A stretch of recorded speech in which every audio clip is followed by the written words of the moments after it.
Слободанка Николовска веќе 15 години има згрижено две дечиња со посебни потреби. Со емоции се потсетува на времето кога биле мали бебиња, а сега пораснале во тинејџери.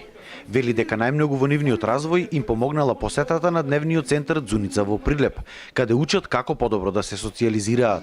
Прибедајќи децата се дружат тука заедно, има потреба да се дружат деца со деца, се грижат тука за децата, си научуваат, се образуваат. Центарот го посетуваат 25 деца, кои тука одржуваат приредби, се дружат, играат и учат по неколку часови заедно. Големо е задоволството од континуираниот престој и барање за дружење со овие деца. Се повеќе е бројот на деца кои го минуваат овај дневен центар. Но сепак на денешниот меѓународен ден на лицата со посебни потреби, стручните работници велат дека и покрај подобрената ситуација, се уште кај нас владеат стереотипи и маргинализација на овие луѓе. Се уште постојат многу стереотипи и многу дискриминација спрема овие деца.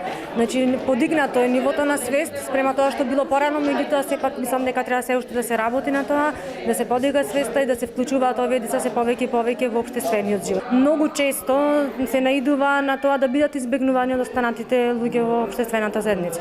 За подобра социјализација на овие деца, локалната самоуправа од Прилеп во последниве неколку години вложи над 100.000 евра за уредување на училиштето Свети Климент Охридски, каде учат 40 деца со посебни потреби. Нареден проект ќе биде комплетно опремување на просторијата наменета за деца заболени од аутизам. Крајно ќе биде завршена некаде околу февруари месец. Да напоменам и тоа дека Свети Николскиот турнир во мал фудбал кој традиционално се одржува во нашиот град ќе биде со тоа мото за помош на лицата и децата со аутизам. За подобрување на наставата, денеска дечињата добија и LCD проектор, подарок од локалната самоуправа.